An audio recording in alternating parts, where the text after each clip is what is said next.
లోక్సభ అభ్యర్థుల ఎంపికపై బీఆర్ఎస్ అధినేత కేసీఆర్ స్పెషల్ ఫోకస్ పెట్టారు. 4 పార్లమెంటు స్థానాలకు సంబంధించిన అభ్యర్థులను కేసీఆర్ ప్రకటించారు. తెలంగాణ భవన్ వేదికగా పార్లమెంటు నియోజకవర్గాల సమావేశాలు నిర్వహిస్తున్నారు. నిన్న కరీంనగర్, పెదపల్లి నియోజకవర్గాల నేతలతో సమావేశమైన కేసీఆర్ ఎంపీ అభ్యర్థుల్ని ఫైనల్ చేశారు. కరీంనగర్ నుంచి వినోద్ కుమార్, పెదపల్లి నుంచి కొప్పుల ఈశ్వర్ పేర్లను ఖరారు చేశారు. ఇవాళ ఖమ్మం, మహబూబాబాద్ అభ్యర్థుల ఎంపికపై నేతలతో కేసీఆర్ సమావేశమయ్యారు.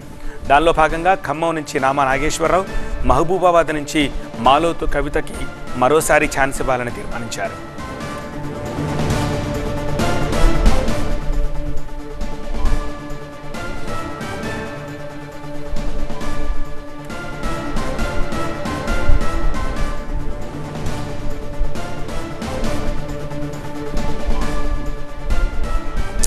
ఇందుకు సంబంధించిన మరిన్ని డీటెయిల్స్ మా ప్రతినిధి రాకేష్ అందిస్తారు. రాకేష్, పార్లమెంట్ ఎన్నికల సందర్భంగా స్పీడ్ పెంచారు కేసీఆర్. ఇన్ని రోజులు అనారోగ్య కారణాలతో ఇంటికే పరిమితమైనటువంటి గులాబీ బాస్ ఇప్పుడు మెల్లమెల్లగా యాక్టివిటీస్ ప్రారంభించారు.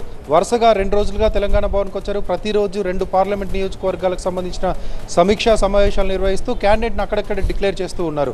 నిన్న 2 నియోజకవర్గాలకు సంబంధించి కరీంనగర్, పెద్దపల్లి. కరీంనగర్లో ఇంతకుముందు పోటీ చేసి ఓడిపోయినటువంటి వినోద్ కుమార్కే మళ్ళీ అక్కడ అవకాశం ఇచ్చారు. మొన్న మాజీ మంత్రిగా ఉండి అసెంబ్లీ ఎన్నికల్లో ఓటమి పాలైనటువంటి కొప్పుల ఈశ్వర్కి పెద్దపల్లి పార్లమెంట్ నియోజకవర్గం నుంచి పోటీ చేసేటువంటి ఛాన్స్ కల్పించారు. అక్కడ సిట్టింగ్ ఎంపీగా ఉన్నటువంటి వెంకటేష్ నేత కొద్ది రోజుల క్రితం కాంగ్రెస్ పార్టీలో చేరిపోయారు.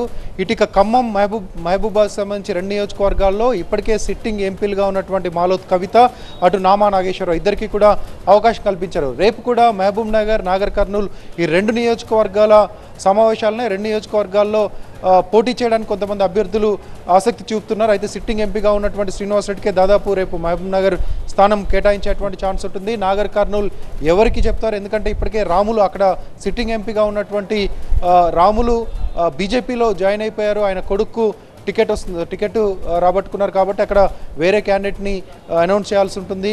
ఇప్పటికే అక్కడ చాలామంది పోటీలో ఉన్నారు. ఎవరిని రేపు ప్రకటిస్తారనేది చూడాలి. మెల్లమెల్లగా అన్ని నియోజకవర్గాలకు ప్రకటించేటువంటి పనిలో ఉన్నారు. సిట్టింగ్ ఎంపీలు ఇప్పటికే 3 బీఆర్ఎస్ వీడి బయటకు వెళ్ళిపోయారు. వెంకటేష్ నేత, రాములు, ఇంకొంతమంది పేర్లు కూడా వినిపిస్తూ ఉన్నాయి. ఇటు వరంగల్ నుంచి మాజీ ఎమ్మెల్యే బీజేపీలో చేయడానికి సిద్ధంగా ఉన్నారంటూ ఉదయం నుంచి వార్తలు కనిపిస్తూ ఉన్నాయి. చేవేల నుంచి కూడా ఇప్పుడున్నటువంటి సిట్టింగ్ ఎంపీ రంజిత్ రెడ్డి పోటీ చేయడానికి ఆసక్తి కనిపించట్లేదనే ప్రచారం మరోవైపు కొనసాగుతుంది.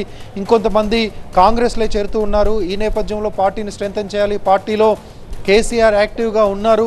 కేసీఆర్ అంతే చూసుకుంటున్నారు. ఇకపై భారీ బహిరంగ సభలు ఉండబోతున్నాయి. ప్రతి పార్లమెంట్ నియోజకవర్గంలో 2 రోజుల పాటు కేసీఆర్ స్టే చేయబోతున్నారు. ప్రతి పార్లమెంట్ నియోజకవర్గంలో రోడ్ షోస్ ఉండబోతున్నాయి. కాబట్టి పార్టీలో కొంత బలంగా ఆయన పర్యటించనున్నారనే సంకేతాన్ని ఇవ్వడానికి ట్రై చేస్తూ ఉన్నారు. ఇందుకోసమే చాలా వేగంగా ఇప్పటికే బీజేపీ ప్రకటించింది. అధికారంలో ఉన్నటువంటి కాంగ్రెస్ అభ్యర్థులను ప్రకటించలేదు. కానీ బీఆర్ఎస్ మాత్రం ఈ 3 రోజుల్లో 6 అభ్యర్థులను ప్రకటించడానికి ప్లాన్ చేస్తుంది. ఇప్పటికే 4 ప్రకటించారు. రేపు మరొక 2 ప్రకటిస్తారు. 12న బహిరంగ సభ కరీంనగర్లో మొదలుపెట్టేటువంటి ఎన్నికల శంఖారావంగా మొదలు కానటువంటి కరీంనగర్ బహిరంగ సభ నాటికి దాదాపుగా సీట్లన్నింటినీ ప్రకటించాలి. 1-2 ఏదైనా కన్ఫ్యూజన్ ఉంటే కనుక పక్కన పెట్టి 14-15 సీట్లను ప్రకటించాలనేది పార్టీ వ్యూహంగా కనిపిస్తుంది.